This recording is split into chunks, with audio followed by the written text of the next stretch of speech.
Welcome back to Charm and Circumstance, the show where we explore the habits, choices, and stories that help us live with intention and purpose. Today, I am joined by someone I deeply admire, Judge Traci Brislin, who serves as a family court judge in Kentucky's 22nd Judicial Circuit, Division II. Judge Brislin wears many hats. She's a wife, a mother, a public servant, and she has also walked the challenging road of running for office. Through it all, she's learned the importance of something so many of us struggle with: boundaries. In this conversation, we're going to talk about how to create boundaries that protect your energy in motherhood, marriage, and leadership. What it was like for her to set boundaries while campaigning and now serving on the bench, why failing to set healthy boundaries can show up as conflict, both in our personal lives and in her courtroom, and her best advice for anyone learning how to say no so they can say yes to what matters most. I can't wait for you to hear this one. It's personal, practical, and it's packed with plenty of wisdom.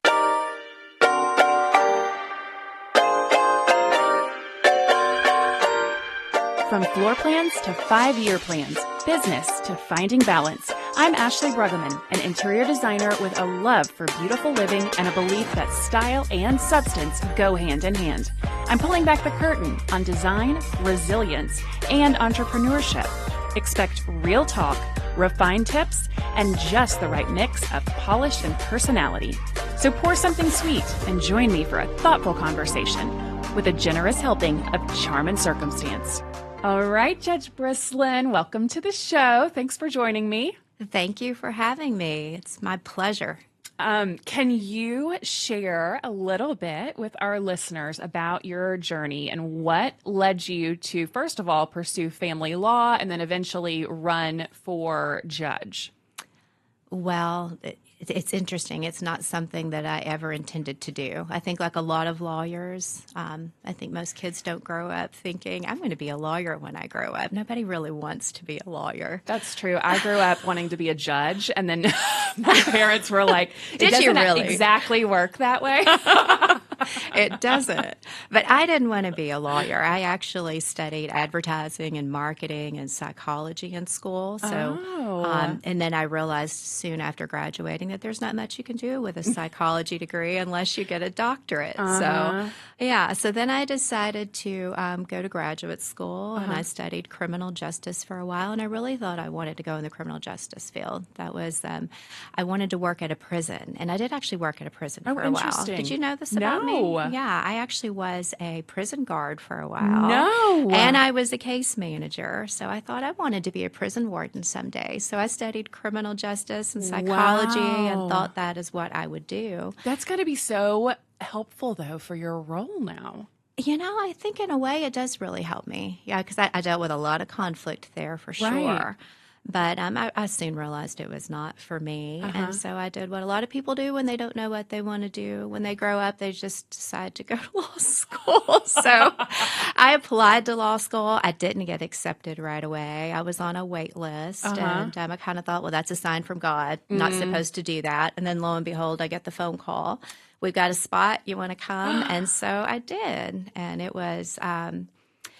after law school, I met my then husband, now ex-husband, in law school, and we started our own practice together. And we both were doing criminal work, because I kind of, even though I decided not to stay in the prison system, I still wanted to do.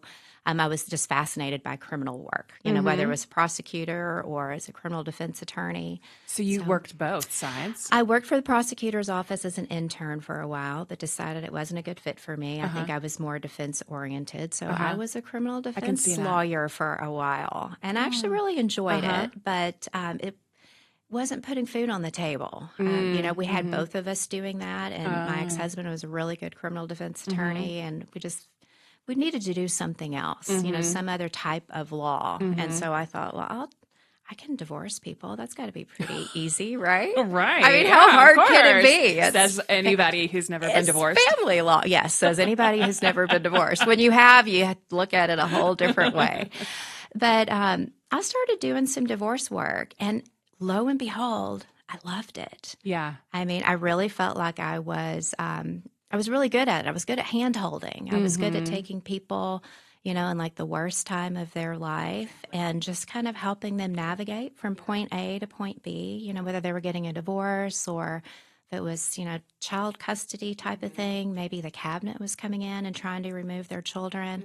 I really liked helping people keep their families intact, and if they couldn't, figuring out ways to do it better. And it was something that I felt like I was just really good at. So I started doing that, and I did it for a very long time. In fact, I just did family court for the very longest of time. And I saw judges do things that I just thought, I feel like I could do that better. And I don't know if I do it better or not, but I certainly thought that I could. And so I just decided one day I'm going to run for judge. I mean, I don't know who does that. Who just wakes up one morning and says, I'm going to run for office? I guess so. It was still the craziest and most difficult thing that I've ever done in my life, but I just decided I'm going to run for judge, and I did. And Ashley, I never expected to win. I will never forget the night that they were, it was the day of the election, and they were, to have all the results on the news. And when they put the little check mark next to my name that I had won, I started crying. I told my husband, I said, I don't know how to be a judge. What am I going to do? Like the shock and awe of like, oh no, I won. Oh no, I won. Now what? So he said, well, you're going to figure it out, and you're going to have to fake it until you make it, like anything else in life. So it wasn't something that I ever intended to do, but it's something that I fell into, and now I can't imagine myself doing anything else. Yeah. I love that story too, because I remember, actually, I think that's how we met. It is. Yeah, it was, I had an experience with a friend in family court, and the judge I immediately picked up on had not enough life experience or broad experience to show any sort of empathy for all sides and be able to understand the full situation. And I just knew we needed a woman in that position. I think you had already decided to run. And so another friend connected me to you, and I was so glad. And now we have a record number of female judges. We do. In Lexington. And we are the majority. Yeah. Is it Lexington or is it the district, I guess? Well, in Fayette County. Fayette County. Yeah, including our district court judges, circuit court, family court, court of appeals. We women outnumber men. And so awesome. Yeah. The way God meant it. Amen. So running for office while raising a family is, of course, no small feat. And at that point, I mean, how many years ago was that? It has been 10 years ago. Wow. Now. So my kids, I've got 4 children, got 2 of my own, 2 stepchildren, my little bonus kids, and they were really young at that point. They were, all 4 of them, right? they were, and all 4 of them were in 4 different schools across the city. So for only 1 year have they been in the same school. And, oh my goodness. And even then it was only 2 of them. So it was really tough. Yeah. It was really tough. And one thing I learned about that stage is there's no way to have boundaries when you're running for office. Yeah. I mean, it was one of those things that you have to say yes to everything. You have to go to every event. You have to talk to everyone. You have to knock on doors. I mean, it's something that you can't say no. And so you really had to have, and I did have, fortunately, a very strong support system. I had 2 really good friends who were like, we're going to take care of everything for you. And I had a husband who says, you do not have to worry about the kids. I will get them to school. I will get them to their activities. I will make dinner. I will clean the house. You go out and talk to people about you and about family court and just go do this thing. Yeah. So I was really fortunate. I don't think I could have done it on my own. And it was one of those things where I kind of looked at it as it was just a season. And I'm really big on seasons. And I feel like this was really hard, and I had to say yes to everything, and I had no family time and no time for myself, but it was just for a season. And if I could get through that, everything would get a little bit better. So I just kind of looked at it that way. This is just a season, and after this, I can dial it back. And I think that's one of the of the keys, and I think it's something that women are not particularly good at. We let ourselves go for a while. We don't set boundaries, and we never dial it back once the crisis has passed or once that season has passed. And I think it's really important to recognize once that season has passed, you've got to not let that season turn into a lifetime. Yeah, right. You've got to rein yourself back in. Right. So, and how often do you have to run for office? It's every 8 years. We're fortunate that we've got too a really long term, so it's not too bad. Yeah. And running for office as a judge is a very different beast than running for the legislature or even like an executive branch where you're running on policy and your own preferences and things like, where you stand on issues. And as a judge, you're not able to express any of that. It's just like kind of running for student council president. Like, who's going to be the most likable in your own experience, right? Yeah. Well, I mean, we are as judges not supposed to be political people. Of course, we have political opinions. Of course, we have opinions. Of course, we have thoughts. But, people don't want to go in front of a judge and think this is a Democrat or this is a Republican or this person has this particular belief about a certain issue, because we're supposed to be very impassive and, unbiased and be able to listen to the facts and just apply the law to the facts as we hear them. And so, we're supposed to have, and I think it's very important that we do. I actually agree with that. Of course. There's lots of times that I want to say what I think about things, and I have to rein it back in and no, you in this job cannot do that. So, yeah, it is very difficult. I think things have changed a little bit, and you can now state what your political affiliation is when you're running for judge. I think that's changed since the first time I ran. I ran unopposed last time, so it didn't become an issue for me to even really look into very, very far. But when I first ran in 2014, you were not allowed to tell someone, I am running, I am a Democrat, I am running, I am a Republican. It was just not something that you did. So it was interesting, though, when I would knock on people's doors and say, hi, I'm Traci, I'm running for family court judge. I don't know if you know anything about family court judge. Have a lot of women who would say, oh, you're a woman, I'll vote for you. I bet. So, it was shocking to me how many people would vote for me just because I'm a woman or just because they thought that I was nice. So people vote for lots of different reasons, I learned. 100%. Yeah. Or if not always the best reasons second either. grade teacher's last name was as they see that same name on the ballot, like, oh, well, that sounds familiar. I'll vote for that person. Yeah. And it's hard, right, too, as a voter, because you can't, you can actually, I guess, but most people aren't going to spend the time to research every detail and sit down with every person that's on their ballot. It just gets really hard. But I think judges, it was probably up until, because I had been very involved in like local politics at that time.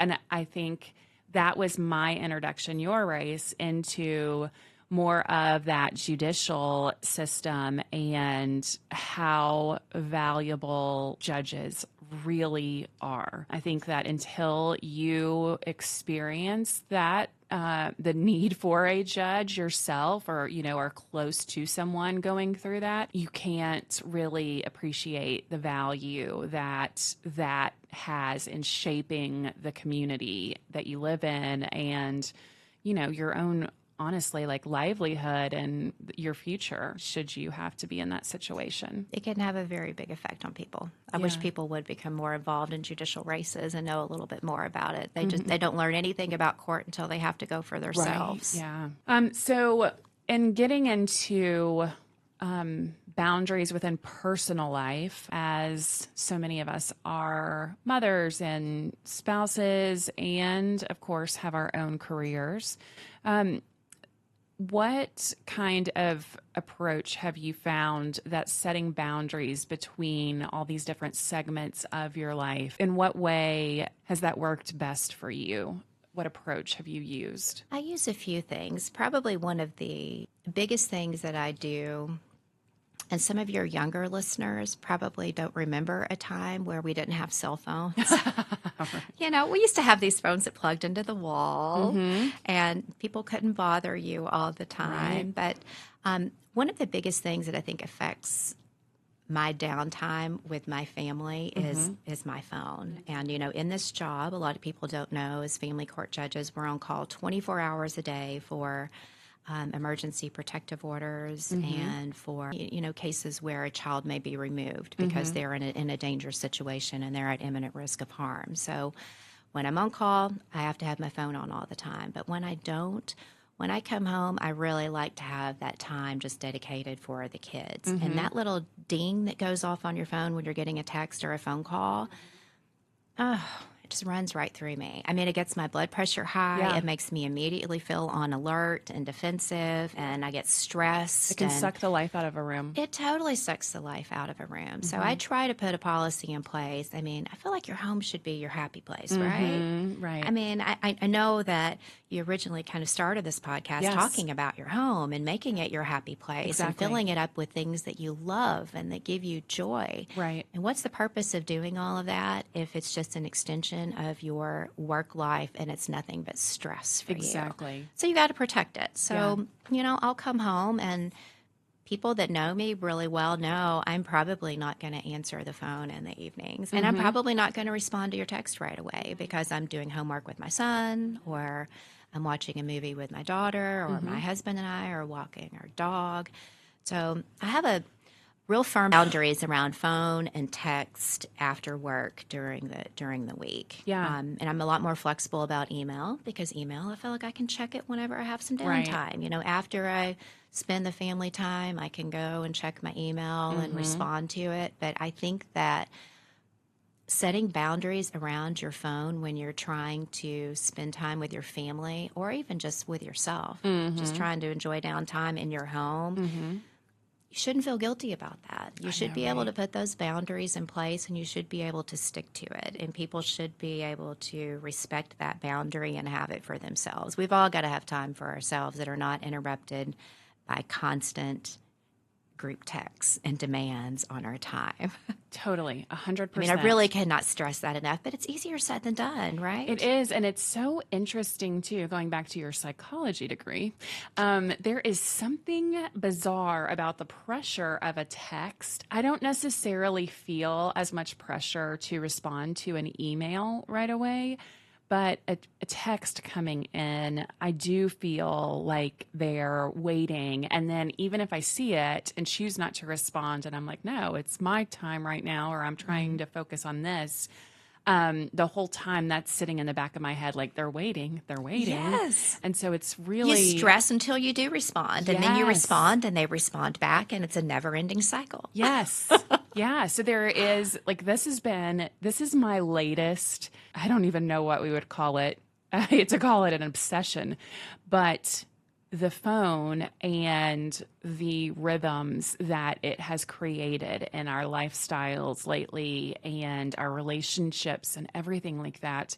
I know that even in relationships, and I would imagine that your husband feels the same way if if you all are together in the evening and then the phone dings and it's like this, I just lost you, I just lost my time with you type thing. And it's like this interruption of that sacred time together. And so it has completely, I'm reading actually a couple books right now on how the phone has, the evolution of the phone and how it's completely changed life, from sleep disruptions and all of that to, of course, our relationships. And I might be gearing up, I haven't committed yet, to like a 40-day fast. Do it. Yeah. I'll do it with actually my Bible study group. So I'm doing the research right now on how that all works. But yeah. So that sounds so freeing, but at the same time, does it not just cause you to immediately feel panic? Right, exactly. Like there are, a couple different things that I've read. Somebody said, okay, turn your phone off for 24 hours, leave it at home, and then go about your day just like you would normally. well, how does that make you feel? And I'm like, I think I just like lost my breath.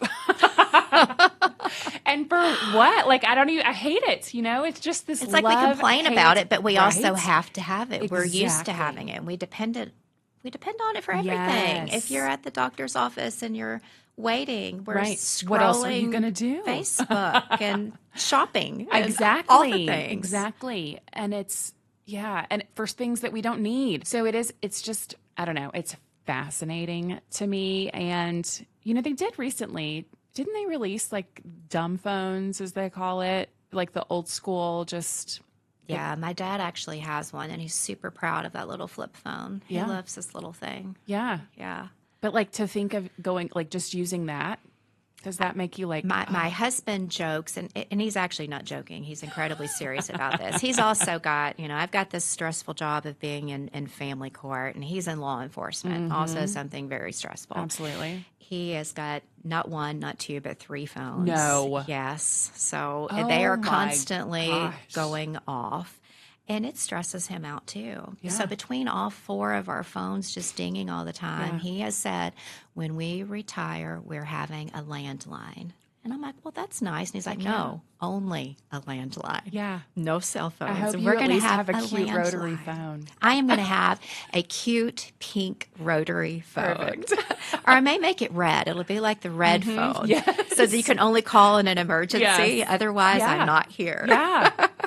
You know what? Like that makes me think of the fact that I got a new phone number back in February, and I'd had the same phone number for the longest time, and I still have that phone number saved in my phone, and I Right. sometimes send you the wrong I'm number. sure plenty of people do, and so. And I don't have any access to anything that comes in through to that phone anymore. And so immediately when that happened, I just kind of panicked and thought like, oh my gosh, there's no way I'll ever be able to communicate this to like everyone. And not to mention how many of our apps, on our phones, right, are like everything's connected back to the phone number. That's been a whole other thing. But then I started to realize this is a gift, because now only the people that I am choosing to give this new number to actually have the new number. And so there's such a gift in like shrinking that circle back down. That is amazing. Do you know what I did when I ran for office? Mm-mm. Which was really crazy now that I think about it. It seemed like a great idea at the time. When I would go knock on people's doors, just campaigning, if they weren't there, I would leave a little piece of literature that would introduce me and say, here's, I'm running for this office, here's my name, and sorry that I missed you, but here's my number if you want to call and talk to me about family court. And I put a Post-it note with my cell phone number on hundreds of doors in the city, maybe even thousands. Because this was probably before we even had like Google numbers and like. Oh, it was. Yeah, it was. the ability. And so I just had how many people have my phone number? Right. It is incredible. Yeah. Maybe I need to do that. Maybe I just need to get my own phone number and just give it to the people who really need it. Yeah. Yeah. That sounds so freeing. I mean, it is. It's scary and yet freeing, just like everything that goes that way, right? But some of the other things that, the phone's a big one. I mean, obviously, if you can get beyond that, I think that you've already protected your peace and set your boundaries. But I have another little tip that works well for me. Okay. And it is, it's simple, but it really helps. So my job, I think when people think of family court, they just think, oh, you're divorcing people all day long and people are fighting and over their kids and stuff. And there's a lot of that. But we spend the vast majority of our time dealing with abused and neglected kiddos and domestic violence cases, a lot of really, really, really heavy stuff. And it's hard to go from that all day long and come home and just get into mom and wife and me mode. It's really hard. Some people have a really long commute home, and when they're on their commute home, they can unwind and relax and listen to a podcast like yours, drink a cup of coffee. I've got 8 minutes from courthouse to my garage, and usually I'm returning a phone call during that time frame. So I don't have any time to decompress. And so if I walk straight in the door, after listening to that stuff all day long, I find that I am not a very good mom. I'm not a very good wife. I'm really on edge. So when I come in the house, I have my 15-minute time frame, and everybody in my family knows this is Mom's 15 minutes. She's going to come in, she's going to change clothes, she's going to get a drink, she's going to get a snack, and she is going to do whatever she wants to for 15 minutes, and she is not going to be bothered with anything. Yeah. And that 15 minutes, it changes everything for me. I'm able to let go of the day, take off my robe, kind of figuratively, you know, and kind of transition. And it's simple, but it's something that really works for me. And I use that 15 minutes, even if I'm at home and I am on edge or I'm upset about something, whatever it may be. If I tell someone in my family, Mom needs 15 minutes, I will sometimes grab a Diet Coke and a bag of Doritos and a magazine, and I'll go lock myself in my closet. And the kids know, don't mess with Mama when she's in the closet. She needs 15 minutes. Sometimes you just need 15 minutes. Yeah. And it may be something different for you. Maybe you need to take a walk around the block. Maybe you need to do 15 minutes of yoga. Maybe you need to meditate.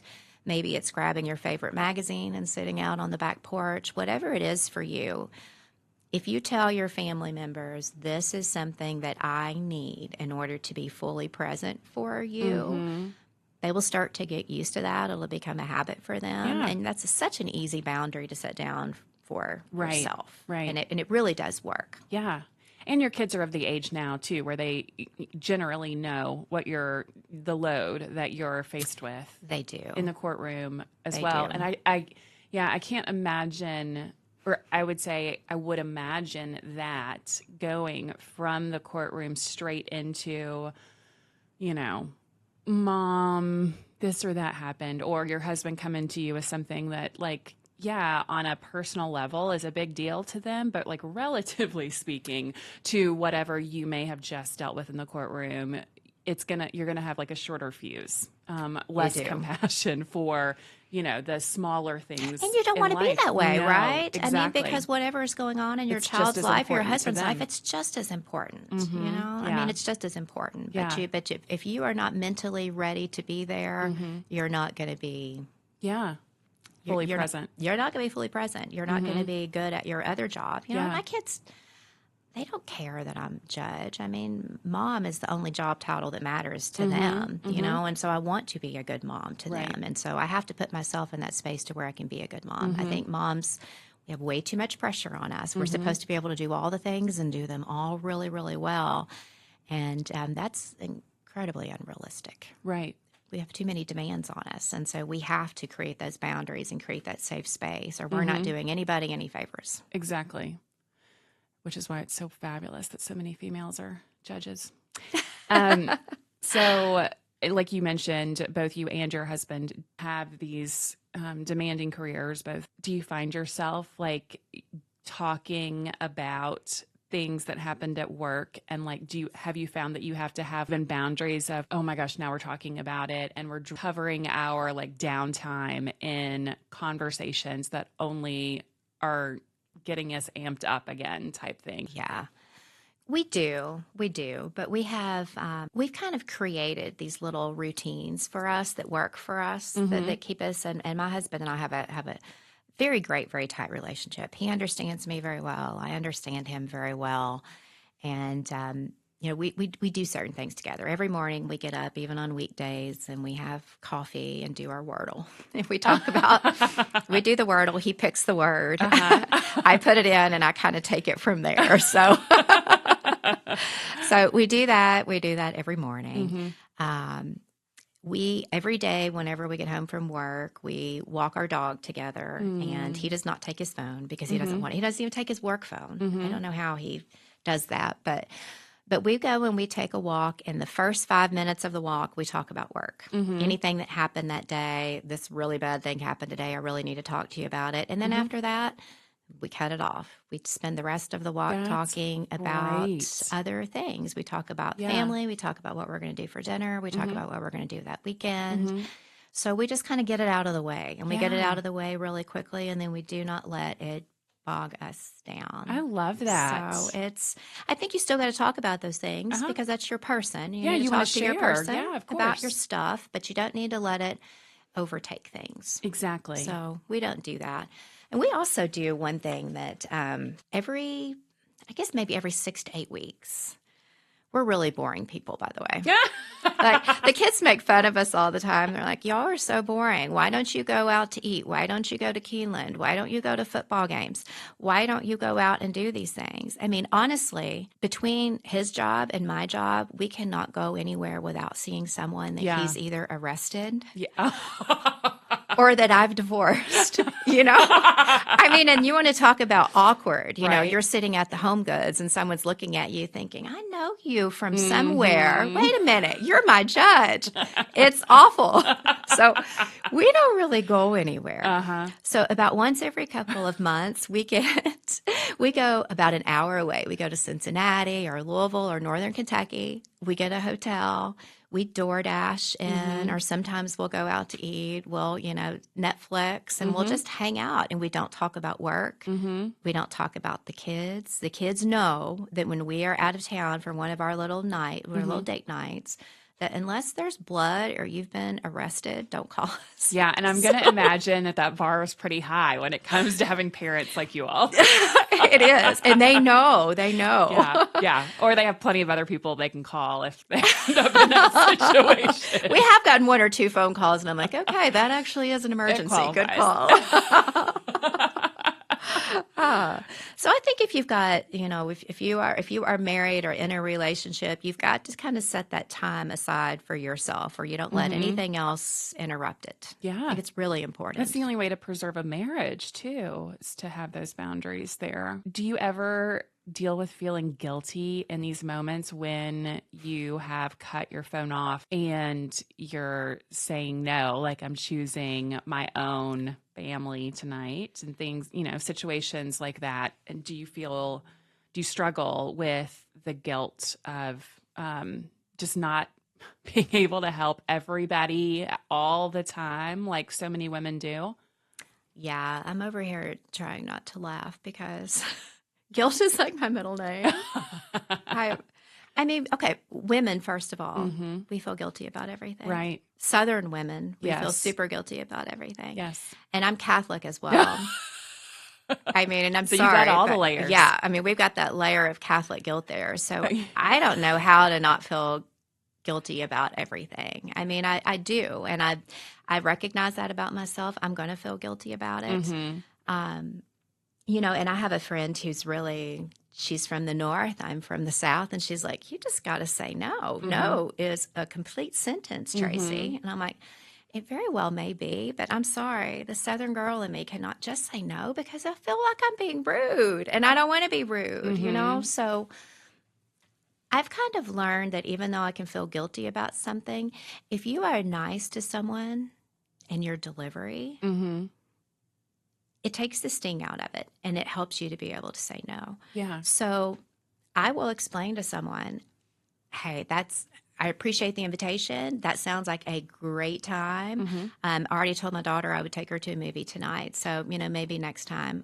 Okay. And most people I have found, if you explain in a nice way, and I realize I don't have to explain. I don't have to tell you why I'm telling you no. I don't have to tell you what I'm doing instead. But people seem to be really understanding when you say, I've already got some plans, but thank you for the invitation, and you're polite about it. I actually just did this week. I got an invitation to go to Northern Kentucky for some type of judicial panel. And I immediately responded, I'm filled up with meetings in court that day, but thank you for the invitation. It sounds like a great time. Let me know a little bit sooner next year, and I might be able to put it on my calendar. And I got the nicest response back from the lady that said, thank you for taking the time to write such a nice note. And, we'll look forward to seeing you next year. People appreciate when you're nice and kind. 100%. So you can still say no and be nice. It's okay. Nothing's going to change the guilt. I mean, I'm going to feel the guilt about it. But honestly, if I said yes to everything, I would have no life. It would be all work all the time. So I think it's really important to put that guilt in perspective. What are we feeling guilty about, really? Right. And in these moments, I think that guilt, it's like understanding that just because you may feel guilty about it doesn't mean that it's a reason to say yes to It's not people. exactly. That's the key. And that's what's hard. And for years, I did exactly that. In fact, when you first told me what our topic was going to be today, I'm like, well, I can't talk about that because I'm awful at this. I mean, I suck. But I think that that's what makes it. I mean, the irony too on boundaries is for, 2 or 3 years, I actually led a class on boundaries. You did? I did. It was based on Dr. Henry Cloud, who's like the king of boundaries. His book with Refuge for Women, the ministry for women who have been sex trafficked. And so I volunteered with them for years and years. And that was the class that they gave me. So it was just on a loop. Like I did it over and over as the different survivors would come into the program. And I used to always joke that like God put me in that position because he's like, yep, still don't get it. Like we're going to do it again. And it's funny now to look back at it and think like, who was I to be running that class? Like there were so many. I think boundaries is kind of like meditation or mindfulness. Your mind wanders. You may not do perfectly at it all the time, but bring yourself back. Yeah, it's worth bringing yourself back. It's evolution. And you could be good in one area and maybe like struggle a lot more in another area when it comes to boundaries too. So yeah, I think just like anything, so much of it comes down to awareness, being able to recognize like, hey, something's out of alignment here, or why do I feel resentful or angry, or like, why am I having these negative feelings in this situation? And it's likely because some sort of boundary is being violated that needs to be addressed somehow. Yeah, I agree. And sometimes I think you do just have to, some things you should say yes to things that you want to say yes to. I mean, there's things that bring you joy. Like it was really easy whenever you ask me, hey, do you want to go do this podcast? I'm like, oh, I love Ashley. She's easy to talk to. This is fun. Thanks. So this is a fun thing. This was a very easy yes for me. But there's certain things like Refuge for Women for You. I'm really involved with, CASA, and I like teaching our Citizens Foster Care Review Board. And, there's a lot of things that I really enjoy doing. And so I joyfully say yes to those things, right, and guiltily say no to the other things. But at the end of the day, I feel good about it because I'm giving myself some of my time back, which is the greatest gift you can give yourself. Exactly. So as far as public service goes, and for so many of us, I'm going to guess the majority of us who don't understand maybe the ins and outs of what it is like daily life of being a judge and what your real responsibilities are, aside from just actually sitting on the bench. So when it comes to dealing with colleagues and the community and their constant demands of you, which I assume, is a bit different than a legislator. Like I'd had Senator Bledsoe on the show a while ago, and she's constantly hearing from constituents nonstop. And so we talked about, of course, the phone situation and how to set boundaries there.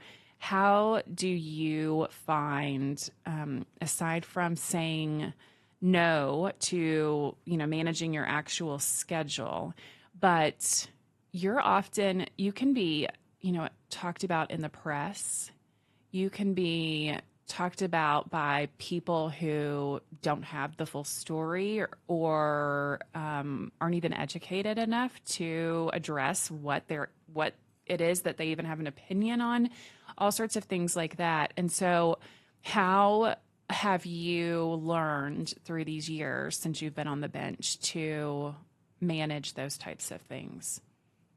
It's hard. I bet. Yeah, it's not easy. I mean, the job is, listening to the facts of a case, applying the law to it. I mean, giving decisions, findings of facts, conclusions of law. That's pretty much what we do. That's what the job is supposed to be. But it has turned into so much more than that. We get invited constantly to things, to speaking engagements, to teach things, fundraisers, constantly going to fundraisers. We call them the rubber chicken dinners. We get invited to a lot of those. Right. Award ceremonies and meetings. The cabinet wants to meet with you. The other judges want to meet with you. Someone in the community wants to meet with you. It's constant demands on your time. If we were to say yes to everything, we would literally be going straight from the courthouse to events every single night. If I said yes to everything, I would have no downtime, no time for family. It can be very hard. So sometimes I'll just have to ask myself, am I doing the job that I was actually elected to do? Am I prepared for court? Am I reading everything? Am I listening to every single person that's in my court? Am I providing people with due process, giving them notice and opportunity to be heard? Am I listening to everything that they are telling me and applying that to the law and giving a decision? Am I doing that in a quick time frame? That was one of the reasons I ran for judge. Some of the judges were taking months and even years to give decisions, and I give myself either rule from the bench or 2 weeks if I have to take something under advisement. I want people to be able to move on. They want to be able to move on. They want to know what's going to happen with their lives and with their families and with their kids, tomorrow and next week and next month. They don't want to wait forever and ever and ever. So I try to, first of all, circle myself back to what is the job you were elected to do and how can you provide that service to the people that voted for you and the people that didn't vote for you. You know, you've got to be able to rule. You've got to do it quickly. I try really hard to be compassionate in court. Judges, it's a weird job because we are on the record every day sitting in a courtroom full of people, and so they see us on our good days and they see us on our bad days. They usually talk about our bad days. Right. Yeah, I have been talked about in the press on some of my bad days, and the only way that I know to deal with that is I turn off the news and I don't listen to it. So I really wouldn't be able to sleep if I did. And the interesting part, too, and I mean, I think that this probably applies across the board in all elected positions in different ways. But as a judge where, like, your hands are tied in so many scenarios, too, I imagine that's got to be difficult. Like in a situation where you have to follow the law and you want so badly, you wish you could do something different or, I don't know, make some miracle of some sort, right? Like happen where there's like a third scenario that we get to choose from, but it just doesn't exist. And you don't have the ability or the right to, just because you're judge, you're literally using the law as it already exists. And so that's got to be hard, I would imagine, to have like limitations and you're hit with this job that has requires so much emotional bandwidth. And that also goes back to your time, like where, you've discussed the boundaries around your time, but there's got to be a lot of boundaries around that emotional bandwidth and leaving margin for your family, like you talked about in just like that 15-minute, detox as soon as you walk in the door. But going to events which are draining. I mean, I think personally they're draining anymore. I would rather be home as well. But to go from a courtroom or a daily situation that is emotionally draining right into public events where you're glad handing and, having to expend energy there, that would be exhausting. It can be. I mean, it can be. I mean, and I think that's why I have to just go back to I'm doing my job. And it's, to your point of sometimes you can't do something about it. I think people don't understand. Judges are in the news a lot more lately than what we used to be. And I think a lot of that is kind of just our political climate, which we won't go into. Yeah. But there are some judges that legislate from the bench, which is exactly what we're not supposed to do. There are times that I want to rule a certain way, and I think that something is the right thing to do, but it is not within the confines of the law, and so I can't do it. And I find myself in those cases, I will explain to the litigants why I can't do that. I'll tell them, this honestly seems like this would be a very fair result, but unfortunately, our law does not allow me to do that. People can be very understanding. It's very difficult, but if I'm doing the job, then I'm doing the job, and that's all I can do. So I really just have to kind of protect myself, not turn on the news. I do not Google my name. I do not go on social media and Google my name. People talk about family court judges all the time. Oh, I bet they do. No. Yeah. 1 out of every 2 people that I see hates me because, Yeah. everybody that comes in, there's a so-called winner and a loser, although I hate to frame it that way. I'm sure that's the way they feel when they leave because they either got what they wanted or they didn't get what they wanted. Right. Every now and then, everyone leaves upset. That's when I know when I really did my job. It's like, you all hate me. Yeah. So, it can be really depressing to have a job where lots of people do not like you and wish ill upon you. So that's when you really have to protect your family life, and you really have to protect your me space, because you can really spiral down a rabbit hole if you let yourself do it. Yeah. Will suck the life right out of you. Getting into the nitty-gritty of what you actually see in the courtroom, which is why I thought so much of how you're a great fit for this conversation as well, because we are talking about in a family court situation, relationships and parenting and all of these things, and boundaries, of course, relate to just about everything in life. But when you think firsthand about what you see with boundaries breaking down in relationships, and the patterns that you notice of people who are struggling with boundaries, what do you think of? What do you think you see most of in the courtroom? Probably what I see the most of in the courtroom is co-parents who are struggling with communication. And they're directly struggling with communication because they never set down boundaries and they don't know how to do that. Let's face it, if you were getting along and liked each other, you'd still be together in a relationship, right? So we see people who they were either married and had children, or they were never even married and don't have children. Sometimes we even see people who just kind of had a so-called one-night stand and have children, and that's really hard because you're trying to communicate with someone that you really effectively don't even know. Yeah.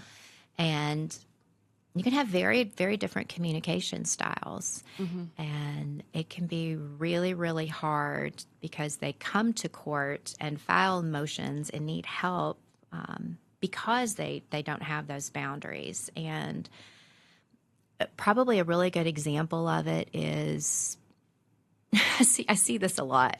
I'll see one parent who wants to text all the time about everything. Really harassing, accusatory, you're a bad mother, you're a bad father, just constant stuff, constant demands on time. And we may have another parent who never responds to anything. I imagine those two go together. And those two go, and it happens all the time. Which, also, it's very common. Shocking that they're not responding when you're blowing it's up their also phone. Shocking they're not responding when you're blowing up their phone. Exactly. So they will come to court, and they'll be like, well, he's obviously an idiot judge. Surely you can see that. And he'll be like, well, obviously she's a awful mom, and you can see why I left her. Surely you can see that, judge. And usually the truth is kind of right in the middle. And so I have to set boundaries for people. Part of what my job is, big part of what my job ends up being, is literally setting boundaries for people. It can look something like, okay, harassing parent A, you are not to send more than 4 messages in a day. So make them good. Make them good.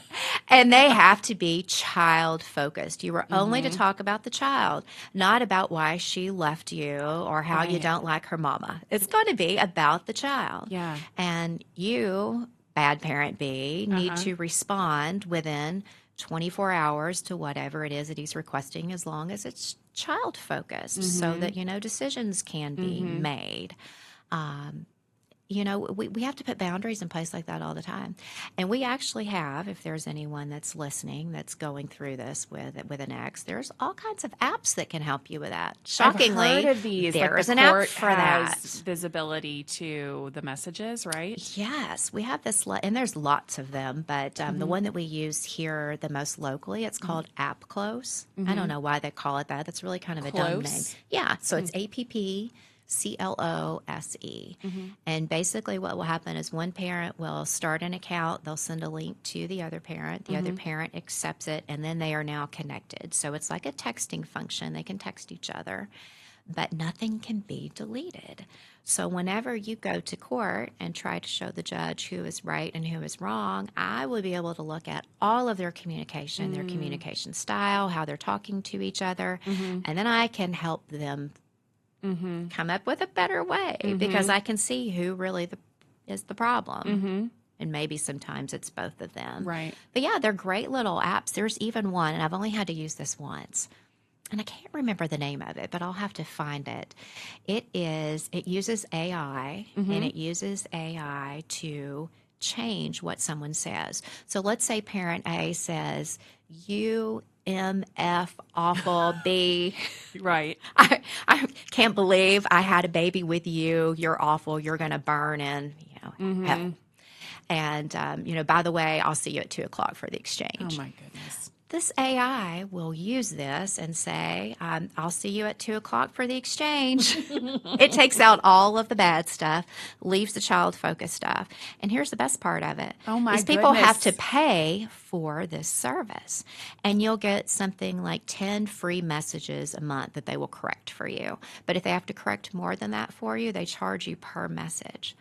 I've only had to use this once, and it was on one of the worst cases that I had. This is fascinating. With a parent that was just so abusive. I mean, I don't mean abusive physically. Right. I mean, she was just having a really hard time communicating. She had a lot she wanted to say, and she would send dozens and dozens and dozens of messages every day, and they were just awful, and they had nothing to do with the kids. This thing would correct them, and she had to pay for it. And once she started having to pay for it, suddenly the communication dialed itself back to a minimum, and it was a lot more productive. It was a lot more productive. It was a lot more child-focused, and I've not seen them back in court since I had to use that. That might be the best use of AI I've Isn't it ever great? heard of. Yeah, it's great. Oh, my gosh. That's wild. I know. I'm just sitting here in shock. Wow, I wish we could do.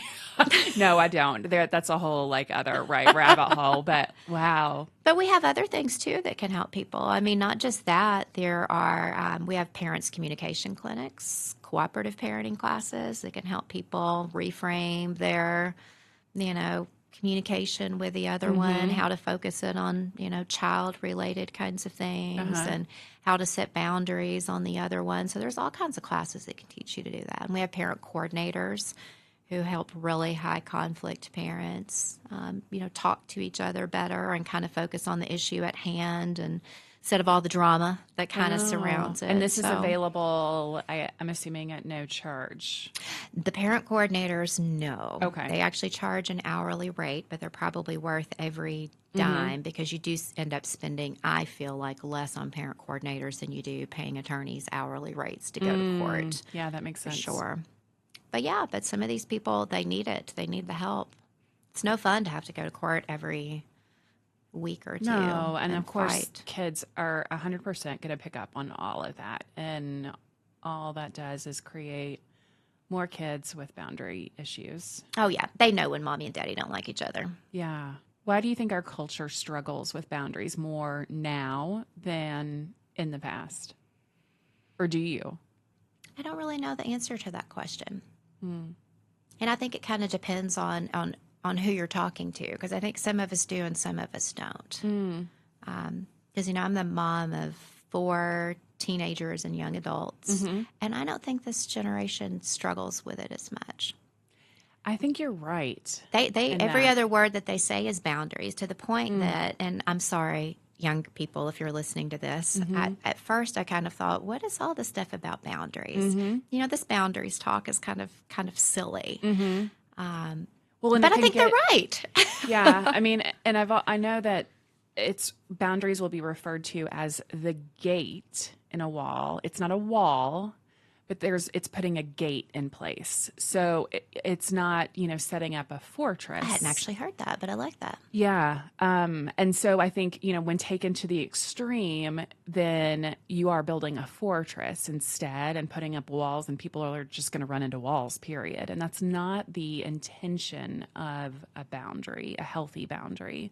There is still supposed to be, a bit of give and take, and it's not, and of course there are absolutely situations where it should probably be a wall, unhealthy situations. But I think you're right. Like, as I think about even my students at UK, these kids who are getting ready to graduate college, and it's like they've grown up in this therapeutic world that we did not have at all. We didn't have that. We didn't talk about things. No, boundaries are all, you push that under the rug. Boundaries are all new to our generation for sure.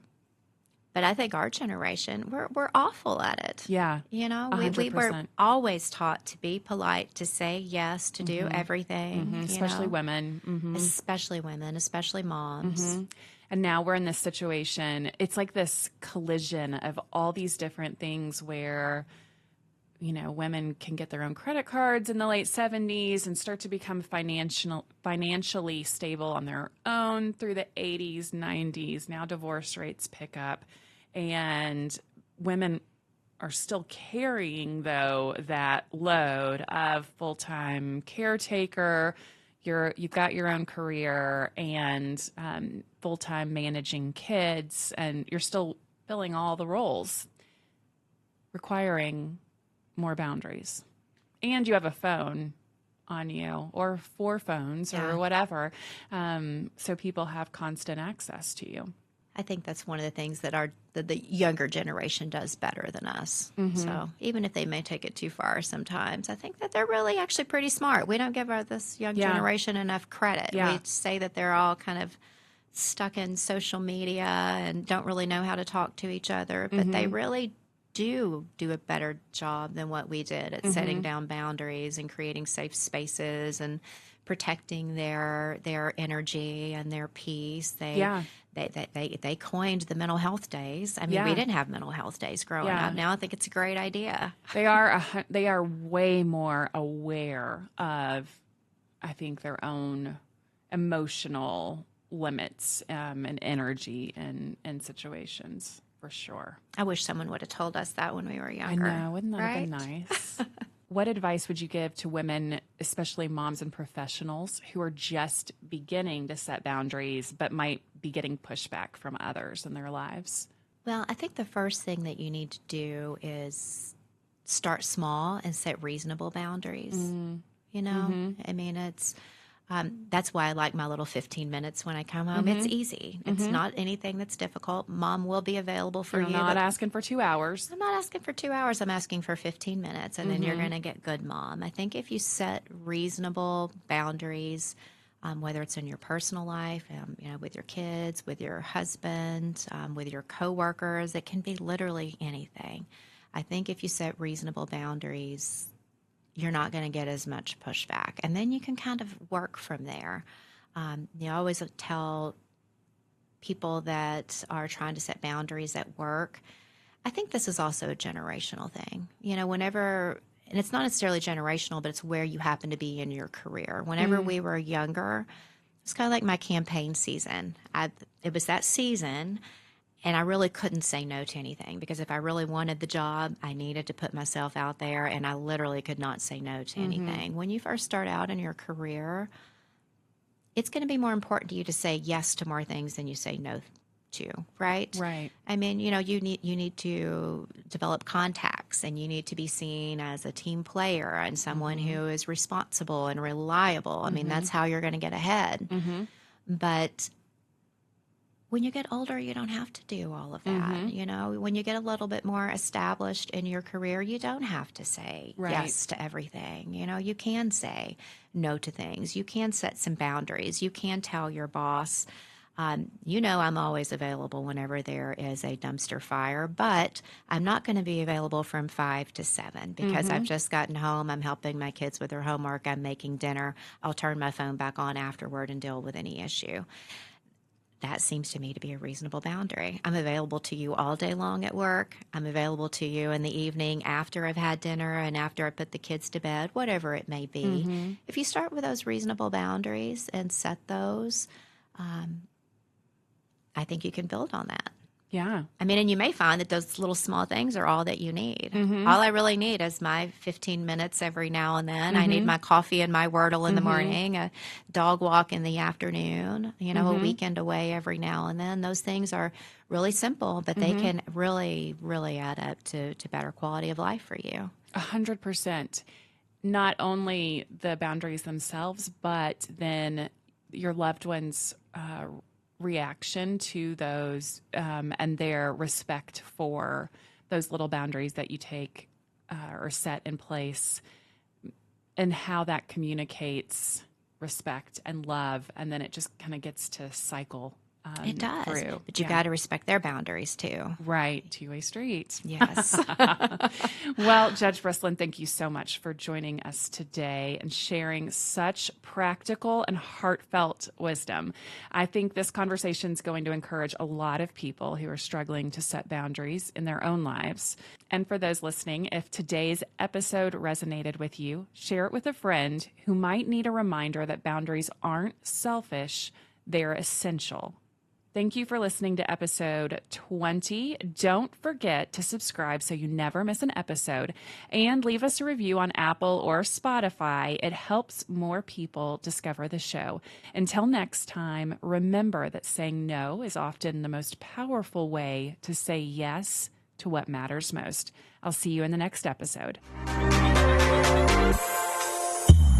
Thanks for joining me on Charm and Circumstance. Be sure to subscribe, leave a review, and follow along on Instagram, because charm is personal and circumstance is what you make of it.